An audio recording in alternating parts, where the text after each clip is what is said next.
ஸ்ரீ குருப்யோ நமக. குருர் பிரம்மா குருர் விஷ்ணுர் குருர் தேவோ மகேஸ்வரக குரு சாட்சாத் பரம் பிரம்ம தஸ்மை ஸ்ரீ குரவே நமக. சதாசிவசமாரம்பாம் சங்கராச்சாரிய மத்தியமாம் அஸ்மதாச்சாரிய பர்யந்தாம் வந்தே குரு பரம்பராம். குரவே சர்வலோகானாம் விஷஜே பவரோகிணாம் நிதயே சர்வவித்யானாம் தட்சிணாமூர்த்தயே நமக. ஸ்ருதிஸ்மிருதிபுராணானாம் ஆலயம் கருணாலயம் நமாமி பகவத்பாதம் சங்கரம் லோகசங்கரம். सदात्मध्याननिरतं विषयेभ्यः पराङ्मुखं नौमि शास्त्रेषु निष्णातं चन्द्रशेखरभारतीं विवेकिनं मगाप्रज्ञं धैर्यौधार्यक्षमानिधिं सदा अभिनवपूर्वं तं विद्यातीर्थगुरुं भजे. भारतीकरुणापात्रं भारतीपदभूषणं भारतीपदमारूढं भारतीतीर्थमाश्रये. विद्याविनयसम्पन्नं वेदरागं विवेकिनं वन्दे वेदान्ततत्त्वज्ञं विदुशेखरभारतीम्. அனைத்து பெரியோர்களுக்கும் நீலாயதாட்சி குமாரின் நமஸ்காரங்கள். பிரதிகொரு வாரம் நம்முடைய பிரத்யக்ஷ பகவான் ஜெகத்குரு ஸ்ரீ பாரதி தீர்த்த மகாஸ்வாமிகளின் சச்சரித்தம் கேட்டுக்கொண்டிருக்கிறோம். இந்த சரித்தம் மற்றும் மகிமைகளை குரு மகிமை அப்படிங்கிற புஸ்தகத்திலிருந்து தான் பிரதிகுரு வாரத்திலையும் கேட்டுக்கொண்டிருக்கிறோம். போன வாரத்தின் தொடர்ச்சியை தான் தொடர்ந்து கேட்கப் போகின்றோம். 57வது வாரமாக பட்கல் மீனவ பக்தர்களுடைய அனுபவங்களை கேட்டுருக்கோம் இல்லையா? ஆச்சாரியால் காலடிப்பட்ட அந்த நாள் முதல் இந்த நாளைக்கு வரை எங்களுடைய முன்னேற்றம் ரொம்பவும் வியப்புக்குரியதுன்னு சொல்றாவா. அதுவும் எப்பேற்பட்ட வியப்புக்குரியதுங்கிறத தான் நாம் இன்னைக்கு கேட்டு தெரிஞ்சுக்க போறோம். முன்னாடிலாம் அவ கடலுக்குள்ள ரொம்ப தூரம் போனாலும் மீன்கள்லாம் எதுவுமே கிடைக்காம வெறும் கையோட திரும்பி வந்துடுவாளாம். அந்த மாதிரி நாட்கள்லாம் பலன்னு சொல்றாவா. இவ அனைவரும் ஒரே ஒரு முறை சிங்கேரி கிளம்பி சென்று சுவாமிகளிடம் எங்களோட ஜீவனம் ரொம்பவும் கடினமாகிவிட்டது, எத்தனை தூரம் கடல்ல சென்று வலை கட்டினாலும் மீன்கள் கிடைப்பதே ரொம்பவும் அரிதா இருக்கு, நாங்கள்லாம் அன்றாட சாப்பாட்டுக்கே அன்றைய தினம் மீன் பிடிச்சி தான் சாப்பிட வேணும் அப்படிங்கிற நிலையில கஷ்டப்பட்டுருக்கோம் அப்படின்னு ரொம்பவும் அழுதுண்டு முறையிடுறா ஆச்சாரியாள்கிட்ட. இவாளோட நிலைமையை கேட்டு அறிந்து கொண்ட பரம தயாளுவான குருநாதர், இனிமே உங்களுக்கு அந்த கவலை வேண்டாம், உங்களுக்கு வேண்டிய அளவு உங்களுக்கு மீன்கள்லாம் கிடைச்சிடும் அப்படின்னு ஆசீர்வாதம் பண்றா. அது என்ன ஆச்சரியம்னா, நிச்சயமா அது மற்றவாள்லாம் கேட்டா அவளுக்கு ஆச்சரியமா தான் இருக்கும். இத்தனை கேட்டுன்னு இருக்கிற நமக்கு இது ஆச்சரியமா இருக்குமா? கண்டிப்பா இல்லை இல்லையா? நம்முடைய பிரத்யக்ஷ குருநாதர் நம்ம நியாயமான பிரார்த்தனைகளுக்கு கண்டிப்பா அவர் உடனே நம்மளுக்கு செவிசாச்சுடுவார் இல்லையா? அவர் பரம தயாளு. அவர் என்ன அதிசயம்னா, அடுத்த நாளையிலிருந்து கடற்கரைக்கு ரொம்பவும் அருகிலேயே மிக மிக பெரிய மீன்கள்லாம் தாமா வலையில விழுவது போல கிடைக்கிறதாம் அவளுக்கு. இத்தனை நாள் வரைக்கும் அந்த பெரிய பெரிய மீன்கள்லாம் எங்கே இருந்ததுன்னு கூட தெரியல அப்படின்னு சொல்றாவா. இது எல்லாமே குருநாதரோட ஆசீர்வாதத்துல தான் தாமாக எங்கள்கிட்ட சேர்ந்தது அப்படின்னு சொல்றாவா. அப்படி இருக்கிற சமயத்துல அவளுக்கு இன்னொரு பிரச்சனை வருது. என்ன பிரச்சனைனா, கடல்ல போட்டிருந்த அந்த வலைகளை கடிச்சு கிழிக்கும் மீனினங்களும் இருக்கு. அந்த மாதிரி மீனினங்களும் வலைகளை நாசம் பண்ண ஆரம்பிக்கிறது. அப்படி அடிக்கடி வலைகளை நாசம் பண்ணிட்டா வலைகள் அடிக்கடி வாங்க வேண்டியிருக்க முடியாது. அது ரொம்ப அவளுக்கு எக்ஸ்பென்சிவ். அவளுக்கு அது மறுபடியும் அதற்கு குருநாதர்கிட்ட தான் போய் முறையிடுறா.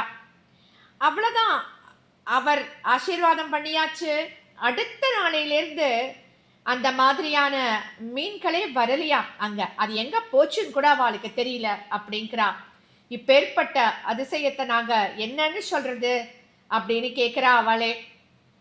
ஒருவேளை சோத்துக்கு கூட நாங்க தவிச்சுட்டு இருந்தோம், இன்னைக்கு 4 வேளை நன்னா சாப்பிட்டு இருக்கோம், ஒரு குடும்பத்திலையும் 2 இல்லைனா 3 வாகனங்கள்லாம் வச்சுக்கக்கூடிய அளவு வசதி எங்களுக்கு வந்திருக்கு.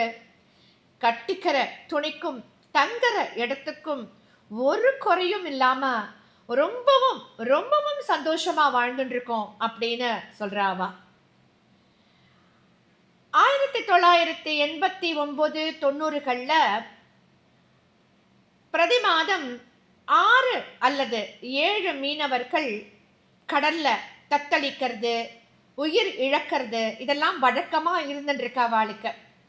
ஏன்னா அவ வசிச்சுட்டு இருக்கிற அந்த பகுதியில உள்ள கடல் ரொம்பவும் அபாயகரமானதாம்.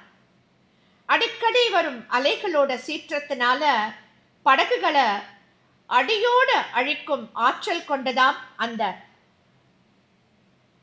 அலைகள். எந்த விஷயத்தையும் குருநாதர் காதுல அவ போடுறா,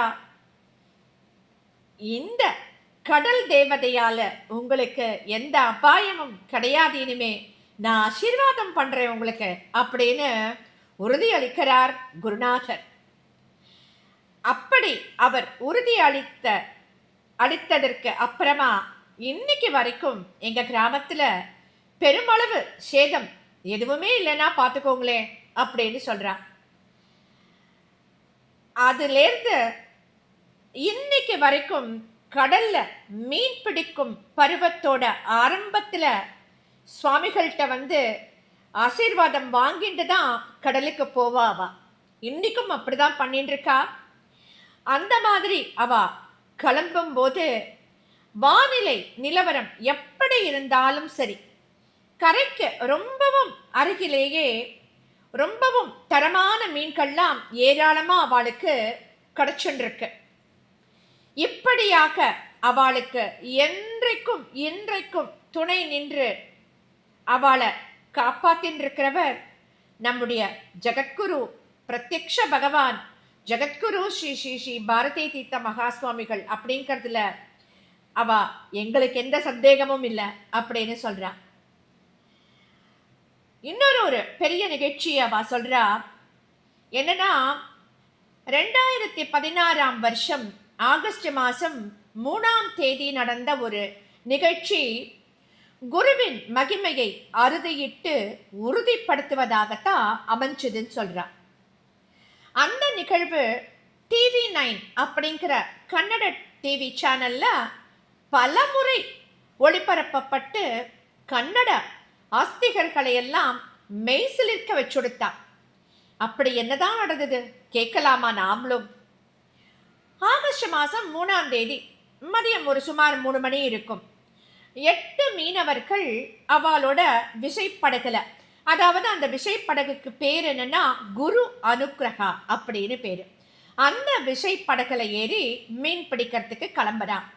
யாரெல்லாம் கிளம்புறான்னா பாண்டுரங்கன், ராமதாஸ், மகாதேவ், நாகேஷ், சுபாஷ், அஜித், கிருஷ்ணா, அது மட்டும் இல்லாம கார்வி அப்படிங்கிற 8 பேர் வழக்கம் போல குருநாதரையும் குலதெய்வமான குடுமீஸ்வரரையும் வணங்கிட்டு ஆழ்கடல்ல கிட்டத்தட்ட 15 கிலோமீட்டர் தூரம் வரைக்கும் கிளம்பி போய் வலை விரிக்கிற மீனுக்கு. அந்த சமயம் மாலை சுமார் ஒரு 4:30 மணி. அது கடல் அப்போ ரொம்ப அமைதியாக தான் இருக்கு. சாதகமா காற்று வீசுறது. அவளுக்கு வலையும் விரிச்சாச்சு. ஒரு கொஞ்ச நேரம் ஆகிறது. வலையை இழுத்து அகப்பட்ட கடல் உயிரினங்களை சேகரிக்கணும், அவ்வளவுதான் பாக்கி. அந்த சமயத்துல இவாளுக்கு ஒரு பெரிய சோதனை ஆரம்பமாறுது. அப்படி தென்றலா வீசின்னு இருக்கு இல்லையா மெல்லிய காற்று, அது கொஞ்சம் கொஞ்சமா வலுவடைஞ்சு ஒரு அரை மணி நேரம் தான் சூறாவளி காத்தா மாறிடுத்து. பலத்த காத்து. அதனால காத்து பொங்கின காத்து அப்படி வீசி பலத்த காற்று வீசினாலே அலைகள்லாம் பொங்கிண்டு வந்துடும் இல்லையா. அதனால பொங்கிண்டு வர பேர் அலைகள் மாலை நேரம் மங்கிண்டு வருது இல்லையா. இதெல்லாமா சேர்ந்து அவளை ரொம்பவும் மிரள வச்சுடுது. இருந்தாலும் ரொம்பவும் தன்னம்பிக்கையோடையும் துணிச்சலோடையும் குருநாதர் மேல உள்ள அசைக்க முடியாத நம்பிக்கையோடையும் படக நிலைப்படுத்துவதற்கு ரொம்பவும் போராடுறா. குருவே காப்பாத்துங்கோ, குருவே காப்பாத்துங்கோ அப்படிங்கிற பிரார்த்தனை தான் எல்லோரோட உள்ளத்திலும் மேலோங்கி நிற்கிறது. ஆனாலும் இயற்கையின் சீற்றத்திற்கு முன்னாடி மனிதரோட முயற்சிகள்லாம் எம்மாத்திரம் இல்லையா? குருநாதரும் கடவுளும் தான் நம்மை காப்பாற்ற வல்லவர்கள் அப்படின்னு நம்பிண்டு அவளோட முயற்சிய கைவிடாம போராடுறா அவ. ஆனாலும் அப்போது எதிர்பாராத விதமாக ஒரு ராட்சத அலை ஒன்று வந்து படக கவுத்துடுறது, குப்புறவே கவுத்துடுறது படக முழுதுமாக. மீனவர்களையும் அத்தனை பேரையும் ஆவேசமா அது தூக்கி கடல்ல எரிஞ்சுடுத்து அந்த அலை. அந்த 8 பேர்ல ஒருவனான கார்வி, கடைசியா நம்ம கார்வின்னு சொன்னோம் இல்லையா, அந்த கார்வி அலை தாக்கும் நேரத்துல முன்னணியில இருந்ததுனால அந்த வேகமா அடிச்ச கடல் நீர் அவனுக்குள்ள பாஞ்சு மூச்சு திணற வைக்கிறது. அதனால அவனால அதிக நேரம் தாக்கு பிடிக்க முடியாது அப்படிங்கிறத நன்கு உணர்ந்துட்டா. அவனை காப்பாத்துறதுக்கு அவரோட சகோதரர் வரார். ஆனா கார்வி என்ன சொல்றான்னா, தம்பி என்ன காப்பாத்த முயற்சி பண்ணாத, என்னால இந்த நிலையில நீஞ்ச முடியாது, நீ என் குடும்பத்தை பார்த்துக்கோ அப்படின்னு சொல்லிண்டே ஆழ்கடல்ல மூழ்கிட்டார். மற்ற 7வரும் இதை பார்த்து அப்படியே உறைஞ்சு போயிட்டார். ஆனாலும் உறைஞ்சு போனாலும் அந்த மீனவர்களுக்கே உரிதான அந்த தைரியத்தையும் துணிச்சலையும் கைகொண்டு நீந்த ஆரம்பிக்கிறா. பொதுவாகவே மீனவர்களுக்கு நடுக்கடல்ல கூட திசையறிந்து பயணிக்கும் அறிவு அவளுக்கு நிறைய பகவான் கொடுத்திருக்கார். அப்படி கொடுத்திருந்தாலும் அன்னைக்கு அவ கரையிலேருந்து ரொம்ப வெகு தூரத்துல இருக்கா. வலது பக்கத்துல இருக்கிற கலங்கரை விளக்கமோ அதை விட இன்னும் தூரத்துல இருக்கு. எந்த வழியில தான் செல்வது அப்படின்னு அவளுக்கு தெரியல, கலங்கி போறாவா. அப்போ அவர்கள்ல ஒருவருக்கு வானத்துல ஸ்ரீ பாரதி தீர்த்த மகா சுவாமிகள் அவரை போன்ற ஒரு உருவம் ஒளிமயமா தோணுது. அவர் மனசுல நினைச்சுக்கிறார், நம்முடைய குருநாதர் அந்த திசை நோக்கி தான் போக சொல்றார் நம்மள அப்படின்னு. அத மத்த வாழ்க்கையும் அவர் சுருக்கமா சொல்றார். எல்லாருமா சேர்ந்து அந்த திசையிலேயே நீந்த ஆரம்பிக்கிறார். நம்ம இதுக்கப்புறமா என்ன நடக்க போறது அப்படிங்கிறத ஒரு அடுத்த வாரம் நம்ம தொடர்ந்து கேட்கலாம். ஸ்ரீ சத்குரு பாகி பாகி பாகி பாகி. சத்குருநாதா சரணம் சரணம் சரணம் சரணம் சரணம்.